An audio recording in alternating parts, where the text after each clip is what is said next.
Hello, morphing beings. Welcome to yet again another video.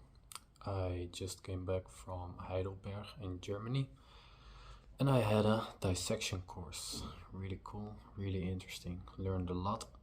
I was dissecting the upper extremity, the arm, but I got placed with the cool people upstairs. So I was also able to see a lot of the abdomen, the pelvis, the thorax, the skull, the brain, all this cool stuff.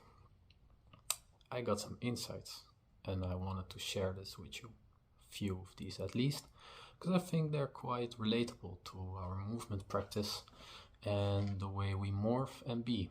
So let's start with the first one. I made some notes so I don't forget what I want to tell. First one, the fascial connections and interpersonal diversity. When we see muscles in an anatomy book or image on the internet, we see them very separate from each other. Of course, there's some continuity in, for example, a bicep, because it's called a bicep for a reason, because it has two heads, biceps. And these two heads, they will be separated from each other, but will join each other the more external you go from the center. They will join up from each other. Same is true with the hamstrings, for example. But this separateness between different muscles is actually not true. It's true in the sense that there seem to be bundles which are very concentrated. The fibers are very concentrated. This is what creates one muscle. But it's not true in the sense that these muscles are disconnected from each other. There is a lot of connection between them. For example, when I want to separate the bicep with the coracobrachialis, which means the muscle that goes from here to here, this bicep and this muscle here is very close to each other. Now, if you want to take this apart, it's not like you can just lift one up and they will be separated like it looks in a book. This is not the case. There is some more freedom between each other, but to separate these two, you really have to dig between them and really separate it like a sort of spider web. Break this spider web up. This is what's called the fascia, and then it's separated. So this is interesting. Why is this interesting? Because our mind sees these muscles as disconnected from each other, but that's not the case. Especially when you look at different cadavers, you will see that these connections will be different as well. Some will be really tight and some will be really loose. Now, if we connect this with how this person would be able to move in life, I can see that some will be able to be more fluid, more loose, and some had a more tendency towards stability, denseness, which is in itself not necessarily a value judgment, but it gives interesting information. So, this quality of fascia between people tells us how these structures are able to move. I found this very interesting to see and I wanted to share this with you. The second one, systemic densification. It's a similar insight, similar to the one I just explained to you, but it has its own merits as well. Because what I just explained is kind of local, right? Muscle between muscle. But I was also able to see whole bodies like thorax, skull, abdomen, belly, everything together. Now, what's interesting is that how one local area represents the system as well. There were some specimens which were really dense and it's really tough to cut them. A lot of fibers, very little fluid. Now this could also mean something about how this body is prepared, of course, but It's also a representation of how it used to live. Because when you look at this body with the skin and everything on, it was already like a very big body, like very, yeah, dense, stable body. Then you had another body, which was from a older woman, a smaller woman, and you can already get a glimpse of how this woman was when she was still alive.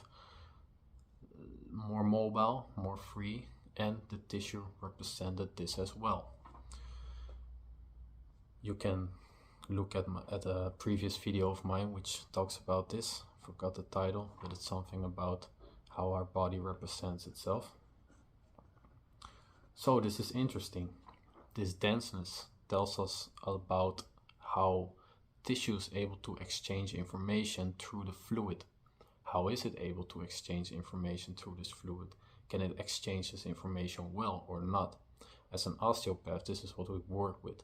This fluid exchange between tissues is what we work with, and how we try to adapt the body to create a new pattern and to reverse this process towards this ease.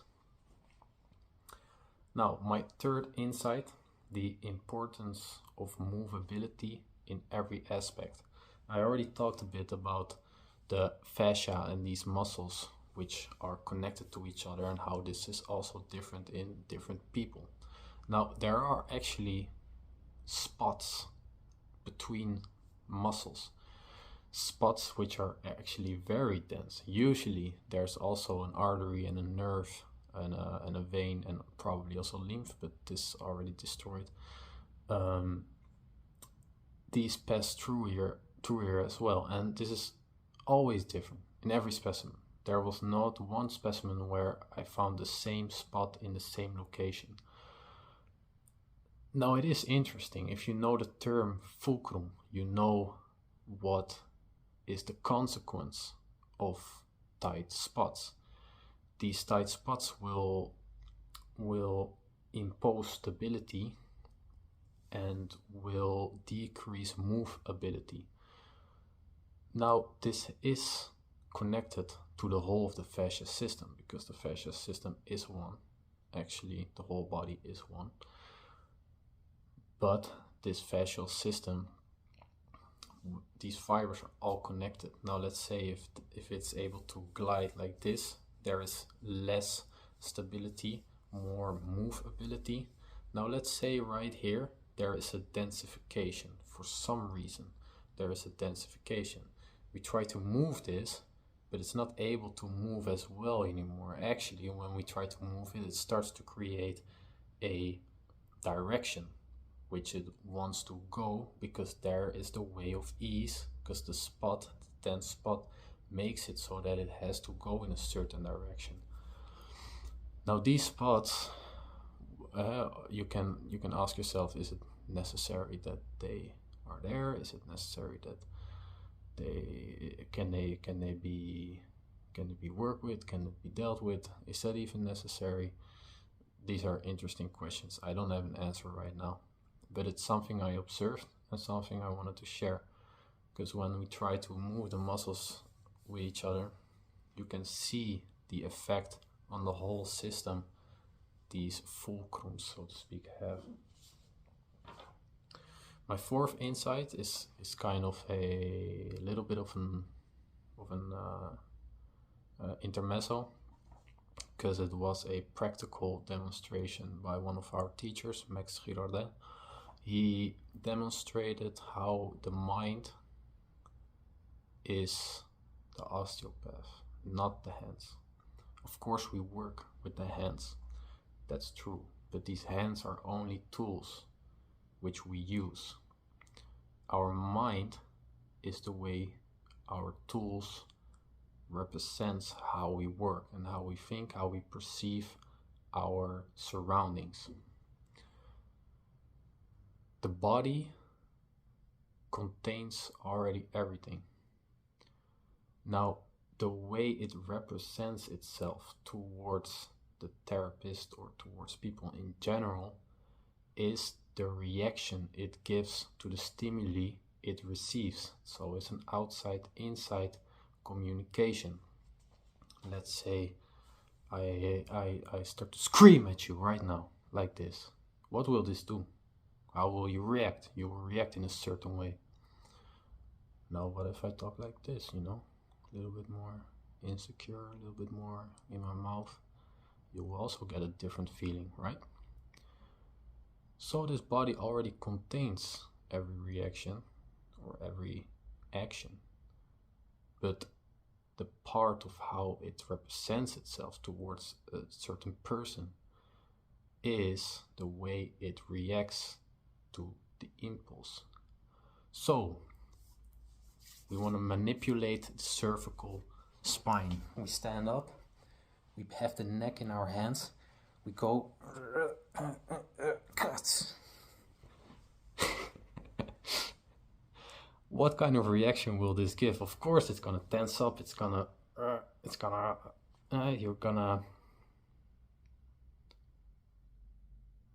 oh, I think I'm getting cold. I'll just cut it out. 11:10.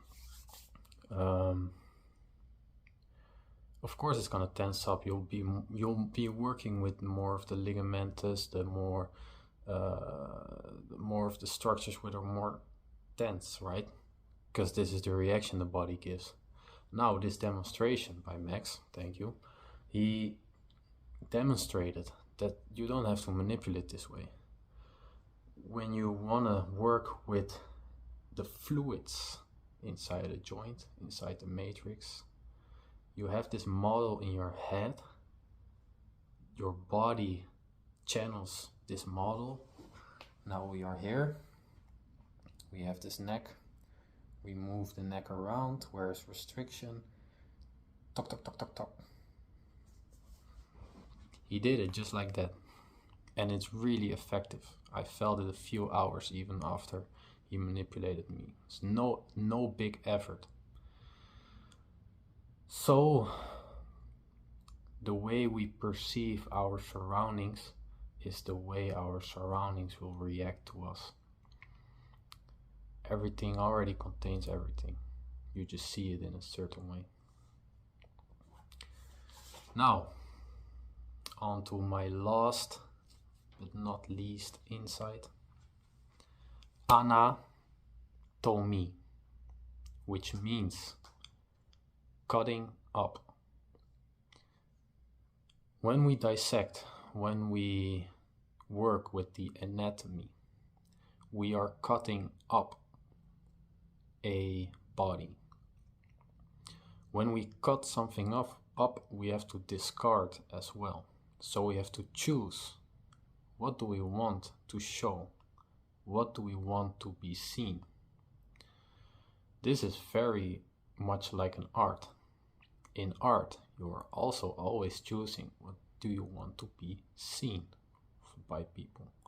Now, of course, in art, there can be a lot more subjective, imaginary situations, of course. But in anatomy, it's the same way. You look at an anatomy book from 1800 something, it's different than the anatomy from today. Why? Because what they want to be seen is different. Now, this is also true in the dissection room. I have an image in my head. I go work with this arm, for example. I cut stuff away. Now, this, what I cut away, is not important, because it is part of the whole, which was this person. But I cut it away. People won't see that anymore. They will see what I present. This is what I want to be seen. So in this way, anatomy is very much like an art. And always take anatomy with a grain of salt, because conclusions are never made, and there's always something more complex to be seen.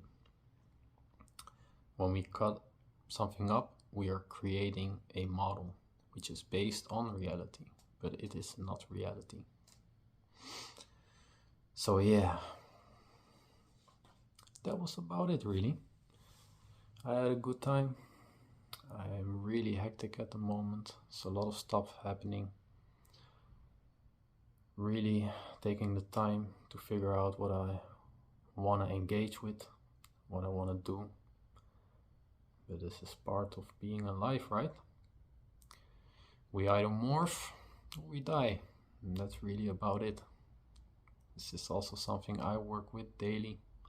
Something you have to work with as a human. You either morph or you die, so let's just morph well. I will see you in the next one. Peace.